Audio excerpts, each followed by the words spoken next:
அடுத்து நான் சொல்ல போகிற அந்த ஒரு வரியை சொல்வதற்காக எத்தனை நாட்கள் நான் காத்திருந்தேன் என்பது எனக்குத்தான் தெரியும். தர்மத்தாயின் தவ புதல்வரே, தமிழக வெற்றி கழகத்தின் தலைவரே, வருக வருக வருக. தலைவரின் தலைமை உரை.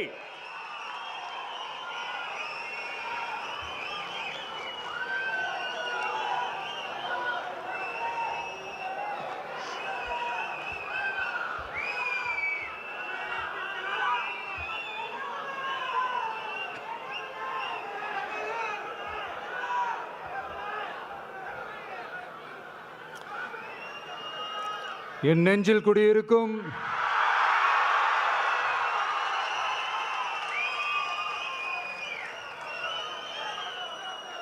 என்னுடைய தோழர்களுக்கும் தோழிகளுக்கும் தமிழக மக்களுக்கும் என்னுடைய வணக்கம்.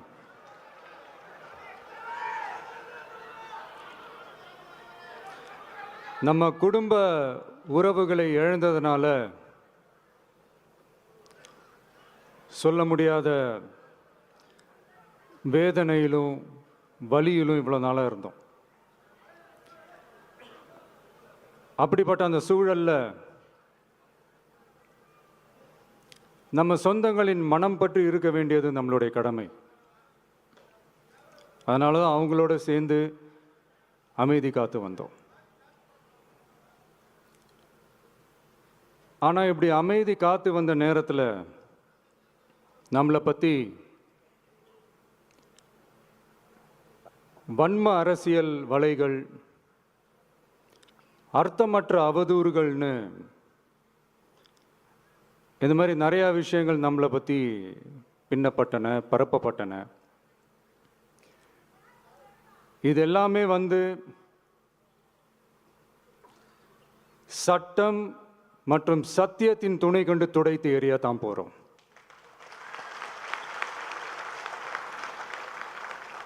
பட் அதுக்கு முன்னாடி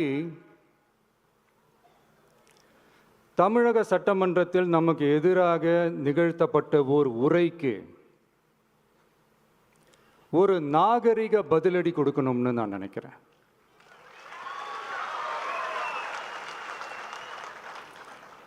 அரசியல் செய்ய விருப்பமில்லை, அரசியல் செய்ய விருப்பமில்லைன்னு அடிக்கடி சொல்ற முதல்வர் நம்மளை குறிப்பிட்டு பல்வேறு அவதூறுகளை பதிவு செய்வதன் வாயிலாக பெருந்தன்மையை பேரளவில் மட்டுமே பேசும் முதல்வர் 15/10/2025 அன்னைக்கு தமிழக சட்டமன்றத்தில் நமக்கு எதிராக பேசிய பேச்சில் எவ்வளவு வன்மத்தை கக்கியுள்ளார் என்பதையும்,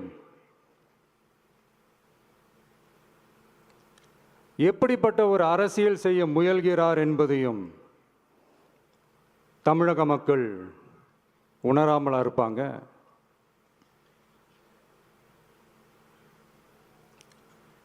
இந்த கரூரோடு சேர்ந்து 5-6 மாவட்டத்துக்கு இந்த மக்கள் சந்திப்பு நிகழ்ச்சிகள்லாம் நடத்தியிருக்கிறோம், போயிருக்கிறோம். அங்கெல்லாம் இந்த லாஸ்ட் மினிட் வரைக்கும் எங்களுக்கு அந்த இடம் கொடுப்பாங்களா மாட்டாங்களா, பெர்மிஷன் தருவாங்களா மாட்டாங்களா, இப்படியே இழுத்து அடிச்சுக்கிட்டு இருப்பாங்க. நான் நாகப்பட்டினத்தில் சொன்னது மாதிரி தான், நாங்கள் ஒரு இடம் செலக்ட் பண்ணி கேட்போம், மக்கள் நல்லா ஸ்பேஷியஸாக நின்று பார்க்குற மாதிரி. பட் அவங்க அதையெல்லாம் ரிஜெக்ட் பண்ணிவிட்டு மக்கள் நெருக்கடியோடு நின்று பார்க்குற மாதிரி ஒரு இடத்த செலக்ட் பண்ணி எங்களுக்கு கொடுப்பாங்க. இது டிஃபால்ட்டாக எல்லா இடத்துலையும் இந்த ஒரு ஆர்கியூமெண்ட் நடந்துகிட்ருக்கோன்னு வைங்க.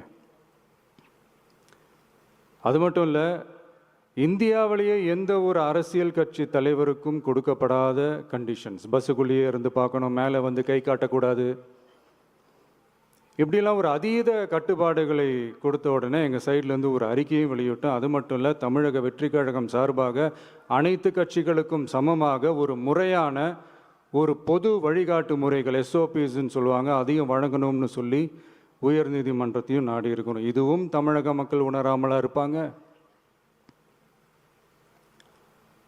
இப்படி ஒரு அரசியல் காழ்ப்புடன், நேர்மை திறனற்று நம்மளை பற்றி குற்றம் சாட்டியுள்ள குறுகிய மனம் கொண்ட முதல்வர் அவர்களுக்கு ஒரு சில கேள்விகள். உச்சநீதிமன்றத்தில், அதாவது 13/10/2025 அன்னைக்கு உச்சநீதிமன்றத்தில் நடந்த அந்த விவாதங்களை வைத்தும் அந்தந்த உத்தரவுகளை வைத்தும் இந்த கேள்விகள்.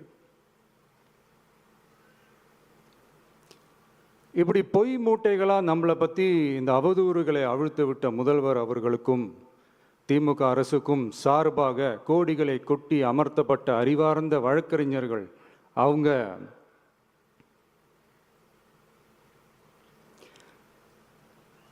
இந்த கபட நாடக திமுக அரசோட தில்லுமுல்லுகளை தாங்கி பிடிக்க இயலாமல் உச்ச நீதிமன்றத்தில் திக்கு திணறி நின்றது முதல்வர் அவர்களுக்கு மறந்துவிட்டதா?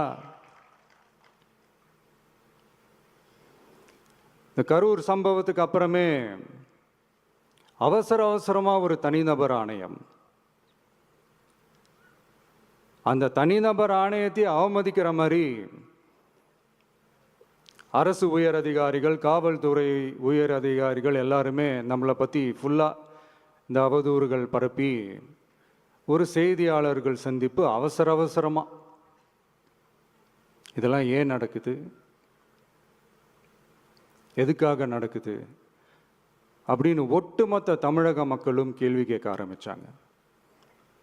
இதுவும் தமிழக முதல்வர் மறந்துட்டாரா? அதுக்கப்புறம் அந்த தனிநபர் ஆணையத்தை தலையிலேயே கொட்டி வீட்டுக்கு அனுப்பிச்சிட்டாங்க. அது வேறு விஷயம்.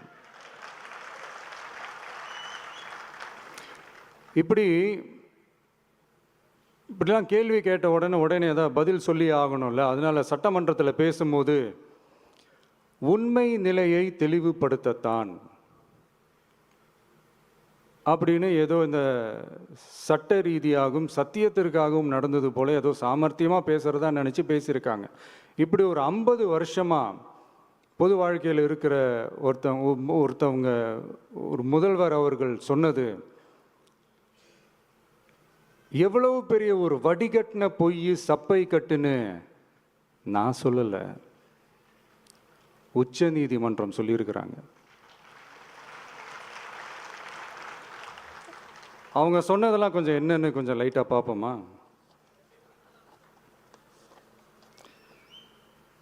The comments which have been made before the media by the top officers of the police department may create doubt in the minds of the citizenry on impartiality and fair investigation.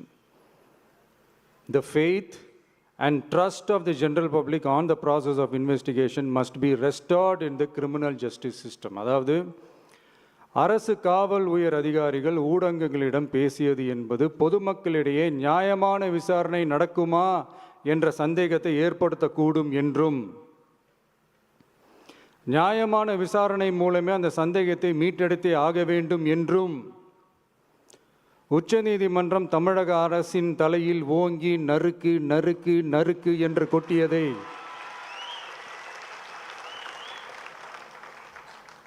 முதல்வர் அவர்கள் மறந்துட்டாரா?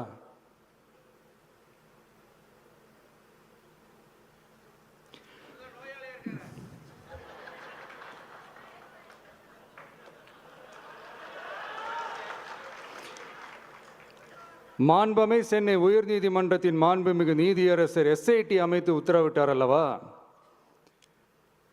அந்த உத்தரவை ஏதோ சட்டத்தின் மீதும் நீதி பரிபாலனத்தின் மீதும் மரியாதை கொண்டவர்கள் போல ஒரு நாடகத்தனமான கொண்டாட்டத்தை திமுகவிற்கு ஒத்து ஊதுவோரும் நடத்தி கூத்தாடி குதூளித்தனர் அல்லவா? தாவேகாவிற்கு எதிராகவும் நமக்கு எதிராகவும் உயர்நீதிமன்ற மாண்புமிகு நீதியரசர் தீர்ப்பளித்து விட்டதாக விதந்தோதி விழா எடுத்தனர் அல்லவா? அந்த உத்தரவை குறித்து சொல்லும்போது எந்த ஆவணத்தின் அடிப்படையில் அந்த உத்தரவு அமைக்கப்பட்டது? நான் கேட்கல, உச்ச நீதிமன்றம் கேட்டிருக்கிறாங்க. The judgment is completely silent about how learned single judge arrived at such a conclusion and what material was pursued by the court என்று உச்ச நீதிமன்றம் உரத்த குரலில் கேள்வி கேட்டது. அப்போதும் கூட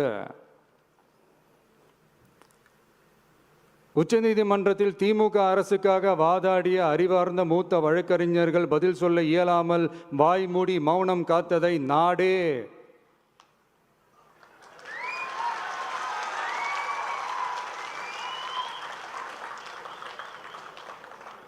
பார்த்ததல்லவா? இதையும் முதல்வர் அவர்கள் மறந்துட்டாரா?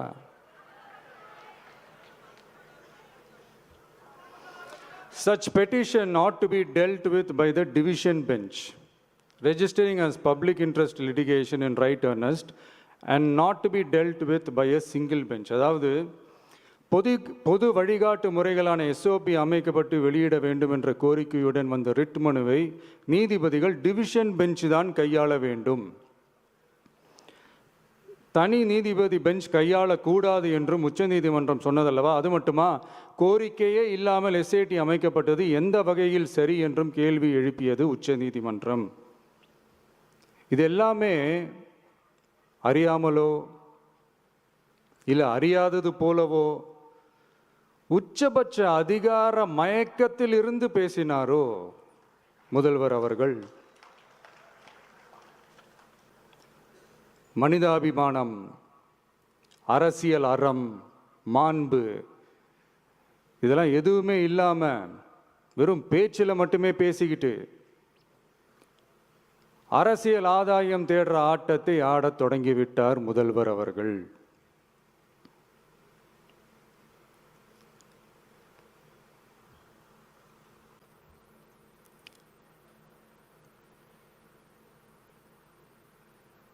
இதெல்லாம் என்ன அவங்களுக்கு புதுசா என்ன?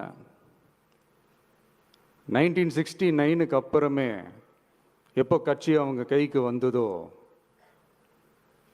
இன்னும் குறிப்பாக சொல்லணும்னா 1972க்கு அப்புறம் கேள்வி கேட்க ஆளே இல்லாமல் போச்சுல்ல, அதுக்கப்புறமே இந்த திமுக தலைமை இப்படி தானே இருக்குது.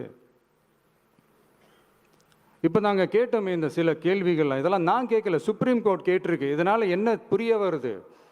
இந்த கவர்மெண்ட் நடத்துகிற அந்த விசாரணை மேலே சந்தேகம் ஏற்படுதுன்னா அதுக்கு என்ன அர்த்தம்? உங்கள் மேலே நம்பிக்கை இல்லைன்னு அர்த்தம்.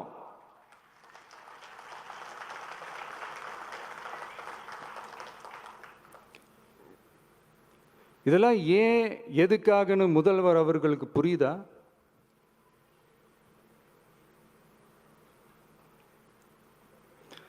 சுப்ரீம் கோர்ட் சொன்னதோட மட்டும் இல்லை, நிஜத்திலும் இன்னைக்கு மக்களுக்கு இந்த கவர்மெண்ட் மேலே இருக்கிற நம்பிக்கை மொத்தமாக மண்ணுக்குள் புதைந்து விட்டது.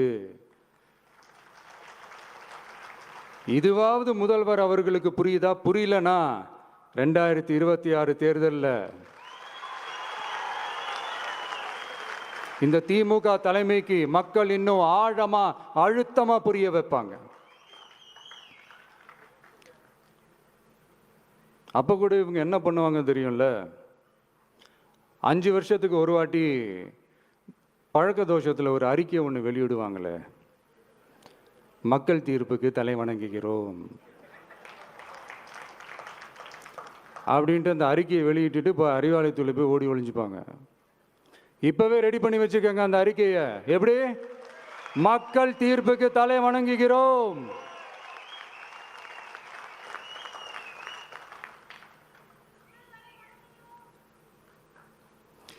நான் போன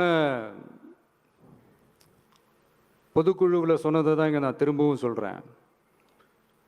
இயற்கையும் இறைவனும் நம் தமிழக சொந்தங்களின் வடிவில் மாபெரும் மக்கள் சக்தியை நம்ம கூடவே நிற்கும் போது எம் மக்களுக்கான அரசியலை தடுப்பவர் எவர்?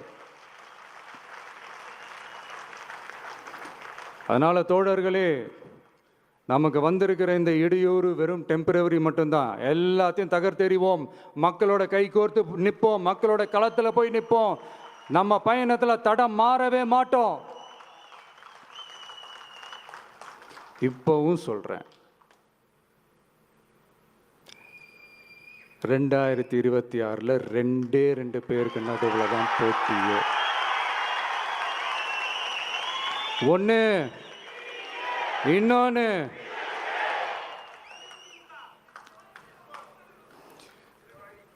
இந்த போட்டி இன்னும் ஸ்ட்ராங்கா மாறப்போகுது. 100% வெற்றி நமக்கு.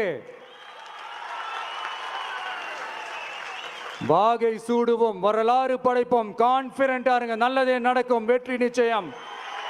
மீண்டும் சந்திக்கும் வரை நன்றி, வணக்கம்.